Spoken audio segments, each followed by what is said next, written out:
യുഎഇയിൽ വ്യാജ ബാങ്ക് രേഖകൾ ഉണ്ടാക്കി ലക്ഷക്കണക്കിന് ദിർഹത്തിന്റെ ഉൽപ്പന്നങ്ങൾ തട്ടിയെടുത്തുന്ന പരാതിയുമായി മലയാളി വ്യവസായികൾ. ദുബായ് കോടതിയുടെ വിധി മറികടക്കാൻ കമ്പനി പൂട്ടിയ ശേഷം ഉടമകൾ പുതിയ പേരിൽ ബിസിനസ് ആരംഭിച്ചതായും പരാതിക്കാർ ആരോപിച്ചു.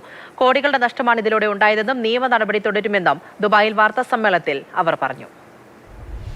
രാജസ്ഥാൻ സ്വദേശികളുടെ ഉടമസ്ഥതയിൽ ദുബായിൽ പ്രവർത്തിച്ചിരുന്ന കമ്പനിക്കെതിരെയാണ് മലയാളി വ്യവസായികളുടെ പരാതി. തങ്ങളുടെ ഉടമസ്ഥതയിലുള്ള കയറ്റുമതി ഇറക്കുമതി സ്ഥാപനമായ KN ട്രേഡിംഗിൽ നിന്നും തേങ്ങ ഉൾപ്പെടെയുള്ള കാർഷിക ഉൽപ്പന്നങ്ങൾ വാങ്ങിയ ശേഷം തട്ടിപ്പു കമ്പനി പണം തന്നില്ലെന്ന് ഇവർ പറഞ്ഞു. പണം നൽകാതെ മാസങ്ങളോളം ഒഴിഞ്ഞുമാറി.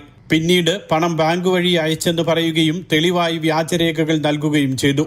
ദുബായ് ചേംബറിലും ദുബായ് സിവിൽ കോടതിയിലും പരാതി നൽകി അനുകൂല വിധി സമ്പാദിച്ചെങ്കിലും ഇതിനെ മറികടക്കാൻ തട്ടിപ്പുകാർ സ്വന്തം കമ്പനി പൂട്ടി മറ്റൊരിടത്ത് വേറെ കമ്പനി തുടങ്ങിയെന്നും പരാതിക്കാർ ആരോപിച്ചു. നമ്മളായിട്ട് ട്രാൻസാക്ഷൻ ചെയ്ത കമ്പനി ഒരു പാർട്ട്ണറായിരുന്നു main managing director. Second company അവരുടെ കൂട്ടത്തിൽ തന്നെയുള്ള വേറെ പാർട്ട്ണറാണ്. ഇനിയിപ്പോൾ ആ കമ്പനിയിൽ വല്ല ക്ലെയിം വരുമ്പോഴത്തേക്കും അവരുടെ കൂട്ടത്തിലുള്ള വേറൊരു പാർട്ട്ണർ വെച്ചിട്ട് വേറെ ലൈസൻസ് സ്റ്റാർട്ട് ചെയ്യും. നിരവധി പേരെ ഇതുപോലെ തട്ടിപ്പിന് ഇരയാക്കിയിട്ടുണ്ടെന്നും 8 കമ്പനികളുടെ വിശദാംശങ്ങൾ അറിയാമെന്നും KN ട്രേഡിംഗ് കമ്പനി ഉടമകൾ പറഞ്ഞു.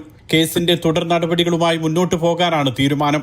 KN ട്രേഡിംഗ് കമ്പനി ഉടമകളായ KN Abdul Gafoor, Hafim Al Qasimi, Faris Al Qasimi എന്നിവർ വാർത്താസമ്മേളനത്തിൽ പങ്കെടുത്തു. Mathrubhumi news, Dubai.